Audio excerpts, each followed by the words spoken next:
Awesome. I think we're live with YouTube as well. Sorry, YouTube. I think I missed the intro there, but it's on Instagram. Check it out if you want some updates on our courses for the remainder of 2023 for rehab of the injured runner, both live and online.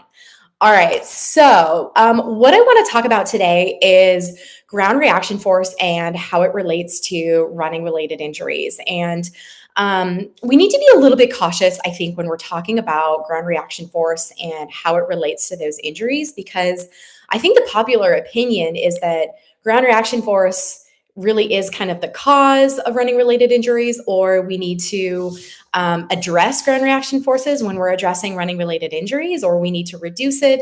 And what the literature actually says is that it's not really the case. I'm going to give you a couple of examples from current literature that may tell a different story from popular opinion. So we'll start with a 2016 article, and this was actually a systematic review meta-analysis. So it pooled a lot of different studies, and what it looked at was the association of a ground reaction force with running related injuries. And what they found was that when they pooled all of the injuries together, loading metrics, so loading variables like ground reaction force or loading rate, were not necessarily related to running related injuries when all of the injuries were pooled together. It was a bit of a different story when they individually looked at separate injuries. And so they took out patellofemoral pain, they took out bone stress injuries, they took out Achilles tendinopathy, for example. And what they found was that the vertical loading rate was associated with subjects, or was related to the injury in subjects with tibial stress fractures. Different outcomes there when we pool the running related injuries versus when we look at them individually. Another more recent study, so 2020 now, looked at about 125 injured runners, and they compared these runners to healthy controls. And what they found in this study was, contrary to the previous study, was that when they assessed the whole entire group of injured runners as a whole, so all of the injured running injuries together, what they found was that the impact variables, so vertical loading rate, ground reaction force, they were associated with running related injuries when all of the subjects were pooled together. Different results when then they separated out the running injuries and looked at them individually. And so when they took groups of running related injuries, groups of patellofemoral pain, groups of IT band syndrome, groups of Achilles tendinopathy, etc., what they found was that some injuries were associated with impact variables and some were not. And so the injuries associated with impact variables were our patellofemoral pain, our plantar fasciitis. And the injuries that were not associated with impact variables were tibial bone stress injuries, Achilles tendinopathy, and iliotibial band syndrome. So when we take a step back out of that space and think about our injured runner on the treadmill looking at their gait mechanics, when we have an injured runner with patellofemoral pain or plantar fasciitis and they're on the treadmill, what we would expect to see in terms of faulty gait mechanics are faulty gait mechanics in the sagittal plane. So looking at that runner from the side, very typically or commonly, we'll see clinical patterns of an overstride. We'll see a lack of knee flexion at initial contact, and we'll see an increased angle of inclination, so increased dorsiflexion at initial contact in the runners with patellofemoral pain and plantar fasciitis. So very common, not always, and it's not like that clinical pattern can't be seen in other injuries as well. It's just very common in those two injuries. And that makes a lot of sense because that clinical pattern is very much associated with increased ground reaction forces as well. So it would make sense that within this study, when we separate out all of the injuries and pool them as separate injuries and look at them, that those two specific injuries would be related to ground reaction force. When we also look at the other injuries, so IT band syndrome and Achilles tendinopathy and we get those runners on the treadmill, we see different clinical patterns. So more likely in those runners, are we going to see movement faults from a different angle? We're likely to see faulty movement in more of the frontal plane and maybe kind of surrogate transverse plane movement faults as well. So we would likely see increased femoral adduction, maybe internal rotation of the lower extremity, potentially this crossover sign or a narrow foot to center of mass, maybe overpronation. Those are very, very common mechanical faults that we might see with your IT band syndrome and your Achilles tendinopathies. And so when we think about those movement patterns, those are much more associated with range of motion deficits. Maybe they have too much, maybe they have too little, neuromotor control of that range of motion, maybe strength deficits in that frontal plane, but much less associated with the impact variables like ground reaction force and loading rate. So it makes sense from this study that those specific injuries, the IT band syndrome and the Achilles tendinopathy from like a clinical standpoint, would be less related to ground reaction force than the other already previously mentioned injuries. So then when we take tibial bone stress injuries and we look at that, it's kind of in a group all of its own, because when we look at bone stress injuries, and I'm talking more specifically to tibial because we just don't have enough information on the other common bone stress injuries like metatarsal or femoral. Most of the research right now is on tibial bone stress injuries in terms of biomechanics. And so when we consider a tibial bone stress injury and whether or not it's related to ground reaction forces, we have to look at the forces on that bone. And so ground reaction force is just one component of the force, the total force on that bone, and it's the external load. When we look at the internal load, it comes from muscles. And so when we're talking about the tibia specifically, we're generally talking about the soleus because it's directly attached to that tibia.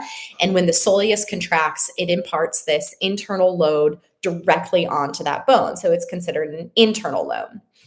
When we look at the differences between the external load and the internal load when during running activity or the ground reaction force is generally about 2.5 to 3 times body weight of that runner.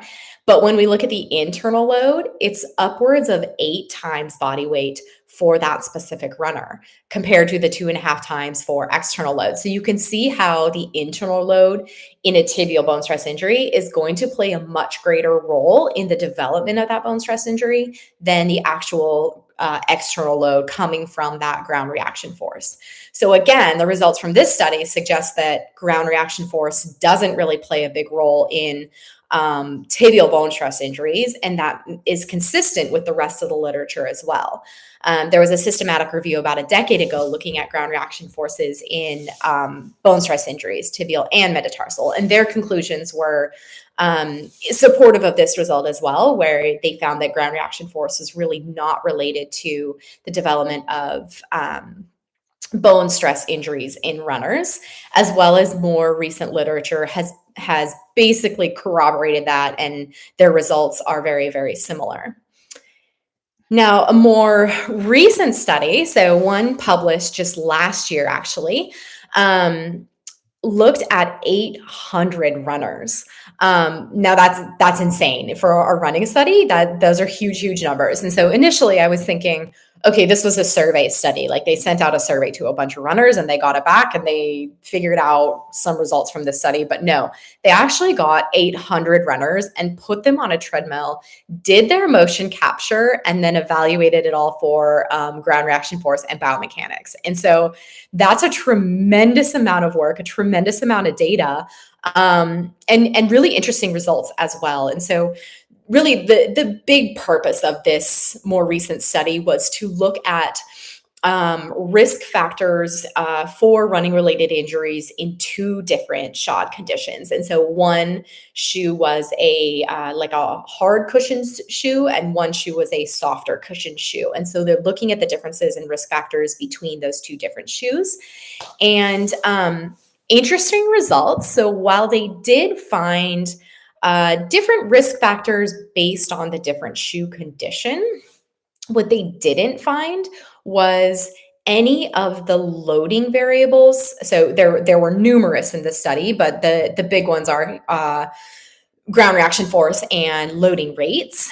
And they did not find any association with the loading variables and in either of the shoe conditions and risk for injury. So basically, what they're saying here is that regardless of the type of shoe that that runner is wearing, or those 800 runners are wearing, ground reaction force did not play a role in the development of that injury, which is super, super interesting because I think often we associate different shoes with different ground reaction forces as well, but that's not necessarily the case. And that's not what the literature is telling us. And so all of this literature combined, and certainly this is not all the literature, it's not all encompassing, and these are just 4 different studies, so take that with a grain of salt. But I think there's this popular belief out there that ground reaction force is very closely related to the development of bone stress, or no, sorry, not bone stress, but running related injuries, regardless of the type of running related injury. And